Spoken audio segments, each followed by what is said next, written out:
Sometimes the most important thing a person ever learns about love comes from somebody who isn't even in the room anymore. That's the quiet truth sitting underneath a story Mark Consuelos told earlier this year. Not on a red carpet, not in a tabloid headline, but on a podcast, in the kind of unguarded moment where people usually reveal more than they mean to. He was talking about his father. His late father, Saul. And somehow, without really planning to, he ended up explaining the secret to 30 years of marriage. Kelly Ripa and Mark Consuelos hit their 30th wedding anniversary on May 1st this year. 30 years. In an industry where relationships are measured in headlines and breakups are treated like content calendars, that number alone stops you for a second. But it wasn't the anniversary itself that made people pay attention. It was what Mark said about how he got there. On the podcast I've Never Said This Before with Tommy DiDario, Mark opened up about a moment from college. A breakup, actually, one that in hindsight probably felt like the end of the world at 20 years old the way those things do.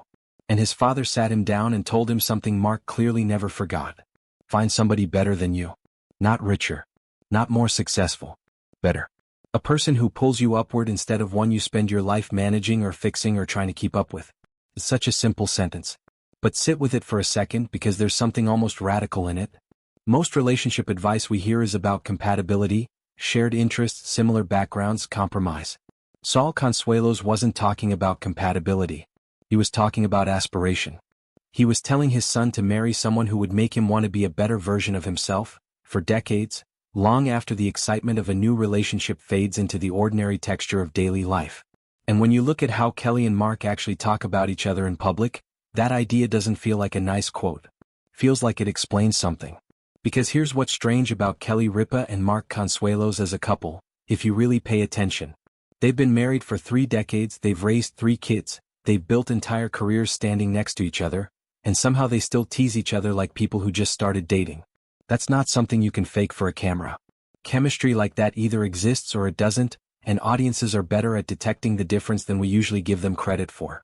Take the lipstick moment from earlier this year. Small, silly, completely unplanned, Mark noticed a stray hair stuck to Kelly's lipstick during a live broadcast and reached over to fix it, the way you'd expect any husband to. Kelly could have brushed it off, said thank you, moved on. Instead she looked at the camera and told the entire audience she'd left it there on purpose, that it was all the rage, that everyone's doing it now. The audience lost it. Mark laughed along, clearly not expecting the comeback, clearly enjoying getting outmaneuvered by his own wife on live television. Why does a 15-second exchange like that end up clipped and shared and talked about days later? It's not because it was funny, although it was. It's because it's honest. There's no writer's room behind that joke. There's no producer feeding Kelly a line. What you're actually watching is 30 years of marital rhythm compressed into one unscripted beat. The kind of timing you only develop with someone you've spent decades learning how to read. That's really what people are responding to when they say they love watching Kelly and Mark together. It's not the jokes themselves. It's the trust underneath the jokes. You can only tease someone that quickly, that confidently, in front of millions of people, if you both already know the joke will land the right way. If there were real insecurity there or real tension, that kind of live, public, physical comedy wouldn't work. It would feel awkward instead of warm. The fact that it feels warm is the tell. And then there's the other side of Mark's confession on that podcast. The part that's less funny and more revealing. He talked about how, even now, decades into the marriage, he still sometimes waits to bring up hard conversations until they're both on set. When I'm really afraid to talk about something, I wait for the show, he admitted, half joking, on the Oscars red carpet earlier this year. Kelly's response was just as telling. She laughed and said something like, why discuss it privately when she could just bring it up in front of the audience instead? On the surface, that's a punchline. Underneath it, it says something pretty remarkable about how this marriage actually functions. Their live show isn't just a job they happen to do together. It's become, in its own strange way, a kind of safe room, a place where things that feel too vulnerable to say quietly can somehow be said out loud in public because the format itself gives them permission. That's an unusual thing to build inside a marriage. Most couples guard their hardest conversations as the most private thing they own. Kelly and Mark seem to have found the opposite works for them, that saying something in front of an audience takes some of the fear out of it, makes it lighter, makes it survivable. There's a version of this relationship that could have gone very differently. 2 actors, married young, who met playing love interests on a soap opera and then spent the following decades in an industry that quietly destroys most relationships it touches. Statistically, that story usually doesn't end at 30 years. It usually doesn't end with the couple still finishing each other's jokes on live television, still visibly enjoying being looked at together, still willing to be vulnerable enough on a podcast to talk about a father's advice from a college heartbreak. So what actually held it together? Kelly has said before that she knew Mark was the one, almost before she really knew him. A feeling more than a fact, the kind of instinct people either trust or talk themselves out of. But instinct alone doesn't survive 30 years in show business. What seems to have carried it further is something closer to what Mark's father described. The discipline of choosing someone who pushes you to be better, and then actually doing the daily work of becoming that person, over and over for 3 decades, in front of an audience that's been allowed to watch almost all of it.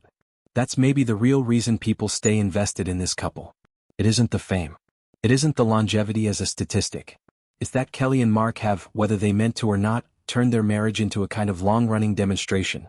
Proof, played out in small real-time moments, that a partnership can survive fame, survive raising kids in public, survive decades of change, and still look, on an ordinary Monday morning broadcast, like two people who are genuinely glad to be sitting next to each other. Audiences don't usually get to see 30 years of anything play out this openly. Most marriages, even good ones, happen almost entirely behind closed doors. What makes Kelly and Mark different isn't that their marriage is somehow more remarkable than anyone else's. It's that we've been allowed, in small doses, morning after morning, to watch the ordinary maintenance of a long relationship in real time. The bickering. The inside jokes. The birthday surprises. The confessions on podcasts about advice from a father who isn't here to see how well it worked out. Maybe that's the thing worth sitting with. Not the milestone number itself, but what it took to reach it. A piece of advice passed from father to son during a moment of heartbreak, carried quietly for years, and then, 3 decades into a marriage, finally said out loud where everyone could hear it. So here's a question worth thinking about, whether or not you've ever watched a single episode of their show. Is there someone in your life who gave you a piece of advice that quietly shaped everything that came after? Advice you maybe didn't even recognize as important until years later? Perhaps that's the real reason so many people stay invested in Kelly and Mark. Not because they've spent decades in the spotlight, but because audiences keep catching glimpses of something genuine underneath all that time. Proof that the ordinary daily choice to keep showing up for someone is still, after 30 years, the most compelling story television has to offer.